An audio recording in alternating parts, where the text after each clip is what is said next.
एक सच मुजाहिद की, एक सच मुजाहिद की ललकार वैसी है, ललकार वैसी है।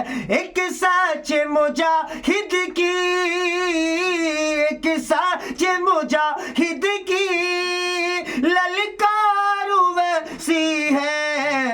इस दौर में भी टीपू की तलवार वैसी है, इस दौर में भी टीपू की तलवार वैसी है, तलवार वैसी है। ये भी शेर सुने। मैं आसिफ हिंदुस्तानी की खास तवज्जो चाहता हूँ।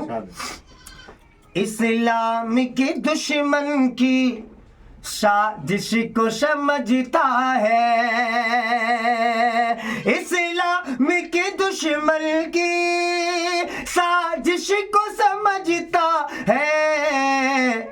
अल्लाह की कसम वो शे बेखौफ वो डर रखता है। ये बात हकीकत है भारत के लिए हर दम, ये बात हकीकत है भारत के लिए हर दम। जा अपनी लुटाने को, जा अपनी लुटाने को तैयार वैसी है। सुभान अल्लाह, सुभान अल्लाह। बहुत जा अपनी लुटाने को तैयार वैसी है।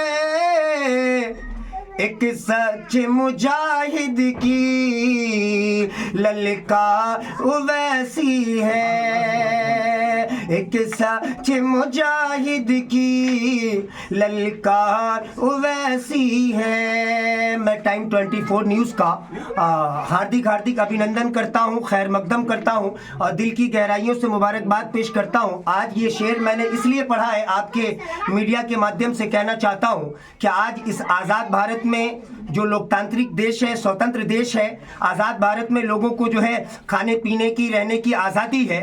और जब इस देश में चुनाव लड़ा जाता है लोकसभा का और MIM के सिपाही जो मरहूम असलम साहब की हत्या कर दी जाती है और सिवान की सरजमीन पे जो है जमाल साहब की हत्या कर दी जाती है, तो मुझे ये मजबूरन कहना पड़ रहा है कि आज अल्पसंख्यक समाज को दबाने की कोशिश की जा रही है कि ये समाज अगर उभर जाएगा, ये समाज अगर शिक्षित हो जाएगा तो अपने हुकूक की बात करेगा, अपने अधिकार की बात करेगा। मैं कहना चाहता हूँ आपके मीडिया के माध्यम से, मैं अपने गवर्नमेंट वजीर आला माननीय नीतीश कुमार जी से ये सवाल करना चाहता हूं कि आजादी के बाद से लेकर अब तक हम मुसलमानों पे जुल्म सितम क्यों ढाया जा रहा है, जब सत्ते में हमारी जब जनसंख्या है, हमारी अक्सरियत है, अक्सरियत के बावजूद भी ना तो हमें विधानसभा में टिकट दिया जा रहा है, ना हमें लोकसभा में टिकट दिया जा रहा है। पिछली बार का चुनाव में बता देना चाहता हूं कि जब यहां पर RJD के जो है कैंडिडेट अर्जुन राय हुआ करते थे और उस वक्त में NDA गठबंधन से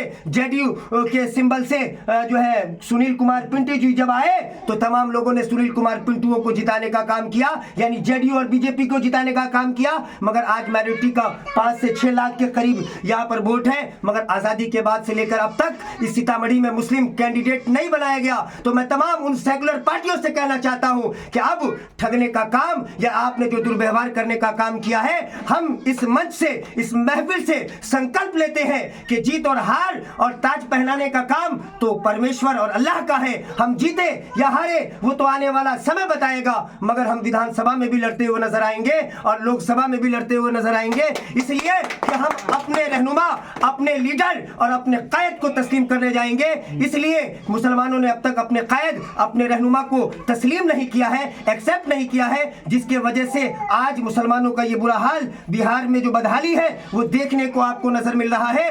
क्योंकि जब मुकेश सहनी अपनी पार्टी को बना सकता है, उपेंद्र कुशवाहा जी अपनी पार्टी को बना सकते हैं, चिराग पासवान जी अपनी पार्टी को बना सकते हैं और कुर्मी समाज के माननीय नीतीश कुमार जी अपनी पार्टी को बना सकते हैं। तो आज हम एक रिलीजन की बात कर रहे हैं, एक कास्ट की बात नहीं कर रहे हैं। कौम मुस्लिम अगर बिहार में 18% है तो अगर आप हमें सत्ता में अगर हक देंगे तो आपका हम साथ निभाते हुए और सहयोग करते हुए नजर आएंगे, नहीं तो हर विधानसभा में और हर लोकल पंचायत चुनाव में आपको धूल चटाने का काम करेंगे।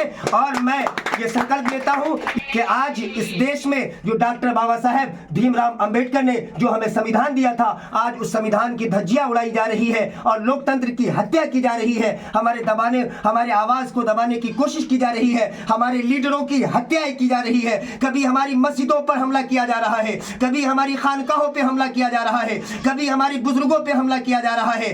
अब बर्दाश्त से ज्यादा होने जा रहा है। मुल्क के वजीर आला और मैं पीएम प्रधानमंत्री से भी कहना चाहता हूं कि अगर इस मुल्क में हम अमन को पसंद करते हैं, इसलिए कि मजहब इस्लाम अमन का पैगाम देती है, भाईचारा का पैगाम देती है, इसका मतलब ये नहीं कि अब हमारे जो है समझ लीजिए ताकत के अंदाजा को लगाने के लिए आप हम पर जुल्म सितम करें। हम हरगिज बर्दाश्त नहीं करेंगे। और मैं तमाम बुजुर्गों से भी गुजारिश करूंगा कि जो लोग आए हैं अपना कीमती वोट देकर MIM यानी पतन के झंडा को आप आसमानों की फिजाओं में लहराने का काम करेंगे और 2026 में उन नेताओं को धूल चटाने का काम करेंगे जिन्होंने आपको और आपकी आवाज़ात को ठगने का काम किया है। ना तो समझ लीजिए आपके क्षेत्र में उन्होंने विकास किया है, हॉस्पिटल का देख लीजिए, आज हॉस्पिटल भी सही तरीके से जो है निर्माण नहीं किया जाता। अगर कोई मुस्लिम पेशेंट चला जाए तो देखता है कि ये तो ऐसे ही मरा हुआ है, उसकी पैरवी कौन करेगा, उस पेशेंट की जो है सही तरीके से ट्रीटमेंट नहीं हो पाता है। तो इसलिए हम यही कहेंगे कि हमारे साथ दुर्व्यवहार नहीं किया जाए। मैं अपनी वाणी को खत्म करता हूं। जय हिंद, जय भीम,